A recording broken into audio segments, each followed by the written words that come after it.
Alright, guys. I'm just gonna come out and just be honest here. When it comes to this Raw, it wasn't horrible, but it ended in a very odd way. Um, but I guess let's talk about the beginning. Chris Jericho, of course, always gives an excellent promo. And I thought it was going to actually lead to Dean Ambrose and them actually having a confrontation, but seeing Big Cass out there is actually pretty refreshing. I thought we were going to have a legit match towards the end of the night, but I was wrong about there. And we didn't really get much with Big Cass, and I kind of wish that Big Cass actually went up against Jericho in a match instead of Dean Ambrose ending the entire show with him just shredding up Chris Jericho's jacket. I mean, don't get me wrong, back in the day that used to be really funny and cool, but this is all about making you stars. And I'm all about laughs and I'm all about all this other stuff. But when it comes to Big Cass being on his own, you kind of want to make him solid until Enzo gets back. Because I can tell that when he comes out, the crowd is still very disappointed that Enzo is not there because Enzo's the most over. He's more over than Big Cass.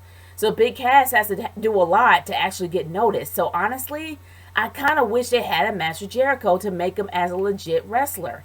Because he never really had a chance to shine and show what he could do because of the injury that happened to Enzo. So it was disappointing to actually see them not have a match together. I was really, rooting for them to actually have a match. But other than that, this Raw was okay. I mean, it wasn't horrible. I will say that Stephanie's new attitude is kind of somewhat sinister. Oh, my hair's sticking up. But anyway, it's somewhat sinister, but in a way, it's kind of endearing. And I guess maybe she misses her brother. I don't know where this is supposed to go here. Maybe she's trying a babyface route. I'm not entirely sure. But it is a welcome change. Stephanie has always been a heel. She's been a heel for a long time. And actually seeing her in this type of position, seeing her in this type of role as a babyface is somewhat refreshing. So I'm not necessarily hating on that. I'm kind of enjoying it a little bit. But she is playing, devil's advocate. She is playing both sides here, with both of the heels as well as the faces. She was more towards the heels last week, but this week she's more towards the faces. So it's kind of weird. She's kind of playing devil's advocate here. But like I said, I don't mind it. And it's nice to see Shane on the screen a lot more. Because we did see more of Stephanie last week. But now this week we actually had a chance to see both of them work together. But the one thing, and I'm probably going to do a video on this, is I'm noticing that the Divas evolution or the women's revolution is starting to really slow down. It's nice to see Charlotte wrestle somebody besides the person she's feuding with. But honestly, and seeing how Paige got the win is great. But I would love to see Paige in a feud. Why is the women's division only having one feud for the entire... I don't understand. Like, for the entire women's division, there's only one feud per pay-per-view. And we got multiple feuds with the men. But other than that, I'm not going to get too much into it because that's also going to be probably a video I'm going to do. But seeing Charlotte go against Paige is great. And seeing that, that we have Natalya sitting down in commentary and actually have a Ric Flair band is refreshing too. I'm a huge Ric Flair mark. I love Ric Flair. But I'm kind of happy not to see Ric Flair on my screen. Because I know that Charlotte can actually perform well on her own without him. So seeing him not out there makes you wonder what she can do. Having her as a vulnerable girl without her dad is just sad for me. Because I've seen her perform at her best without him. She can do her best without him. They shouldn't really have this role for her being the vulnerable little girl without her daddy. I mean, come on now. Really? But other than that, I am excited about the submission match at Extreme Rules. And at least they're setting up some matches for Extreme Rules. They did that last week, and they're actually pushing it along, which is good. I actually am enjoying that. And I'm noticing that Rusev is definitely starting to get a push. But the one thing that kind of pisses me off with WWE is their overuse of David vs. Goliath style matches.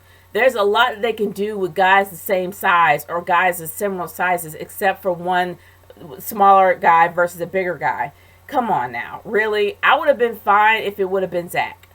And speaking of Zach is not going to ever get his push again. So For those that are wanting to see Zack Ryder get pushed again, that's never going to happen ever again. He's already had his shot. He's already had his WrestleMania moment. That's as far as this dude's going to go. They're not going to let him go for the U.S. title. They're not going to let him go for the IC belt again. He's stuck where he is, and that's jacked up. He got his WrestleMania moment only to have his belt taken away from him 24 hours. And then he gets his title shot only to lose, and then he gets another shot only to lose that again. That's jacked up. Everybody, and it's to the point where the entire crowd is expecting to see Zack lose, and nobody really cares. And that's the one thing that breaks my heart. Last week, everybody was rooting for Zack to win, and then Rusev ends up winning. So now we are expecting Zack Ryder to not get over, and it was to the point where you can tell that in the crowd, and that's just flat out sad. It really is, and I'm just sad not to see Zack Ryder not in there. But a lot of people are rooting for Kevin Owens anyway, and they kind of want Kevin Owens to be in there anyhow. So, I guess in this situation, the right person won. Maybe. I don't know. But other than that, I am excited about what's going to happen with the IC title match. They are setting up I will admit this. They're setting up the card at a fairly decent pace. We have probably about maybe another week before the final go-home. I think the go-home show is next week. And the go-home show for SmackDown is next week. And then the week after that is the actual pay-per-view. So they're doing a good job in actually putting out the matches and putting some interest into them. And speaking of interest, the Vaudevillians, I am highly impressed with them now. They're getting better on the mic as they go. And not to mention that they're I guess their little side commentary that they had before the match started. Simon Gotch looked terrifying. I'm not going to lie. They look sinister. And I'm really liking the heel role that's coming from the Vaudevillains. And they're finally getting a reaction. Even though it's a reaction of boos, they're supposed to get it because they are villains. They are heels. And that's what makes me happy. They're finally getting a reaction. A lot of people don't really necessarily like the whole vaudeville style, not I guess the vaudeville theme that they're actually going into. A lot of people don't understand it, but they're still getting a reaction because they're heels, and I'm enjoying that. Not to mention that Simon is getting better on the mic, and of course Aiden English was always better on the mic, but I like his little singing gimmick that he does to kind of ridicule Xavier Woods when he does the whole WWE thing. But honestly, I'm enjoying it. I'm enjoying them being heels. I really do hope that they actually do win. And I really do like the way they're portrayed as heels, as classic heels. Classic villainy with the bicycle mustache type heels. That 19th century heels with the mustache. I enjoy that. I really do. I'm loving it. And I can't wait for Extreme Rules. But other than that, the one disappointment that I actually do have for the night definitely is the final match. There was no final match. I really did want to see something with Big Cass versus Jericho. I didn't get that. It was a complete bummer. And then you have Dean Ambrose, literally. And the one thing that would have been funny is if it was a crazy fan that took off the jacket of Jericho and actually was wearing Jericho's jacket down to the ring. If it was a crazy fan that did that, I would have just flat out laughed so hard. That would have been awesome if that was the case. But unfortunately, it was not. It happened to be Dean Ambrose, but that still was even better. But there was another huge awkward moment of the night coming out of the mouth of Big E, saying that from the bygone era would probably be hard for people like us. Everybody went quiet. Big E has had foot and mouth disease for the last few weeks. I don't know what's going on. More like, okay, not ain't so much foot and mouth disease, more like diarrhea of the mouth. I don't know what's going on with Big E. I guess Big E is not really going by script. He is literally winging it. But man, did he have some moments. He had some serious WTF moments. And this was the moment that made everybody cringe. I don't think everybody expected Big E to say something like that. But the way that he actually did kind of catch himself and be like smartphones was clever. The same thing as Xavier Woods actually promoting his YouTube channel with Pizza Hut was also clever. There was a lot of clever things going on tonight. Seriously, by far. But other than that, y'all, my overall thoughts of Raw is this. I didn't necessarily like the ending that much, especially the fact of hearing that was a $15,000 jacket. Really, Jericho? You don't have any spares? But shoot, Ric Flair has like $20,000 robes. He has like 5 of them somewhere in his house. He probably has 10. He probably bought more and probably bought one for Charlotte. But other than that, it's $15,000 and you're just going to talk about $15,000 like you're about to go broke. Come on, dude. We know you're not. But other than that, it was an okay Raw. It was a decent Raw. I didn't necessarily like the ending. The matches were pretty good.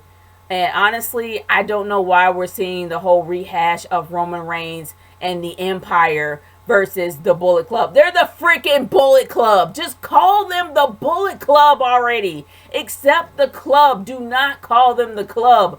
We know you talked about Japan. You mentioned New Japan several times. Why can't you mention the Bullet Club? They're the Bullet Club.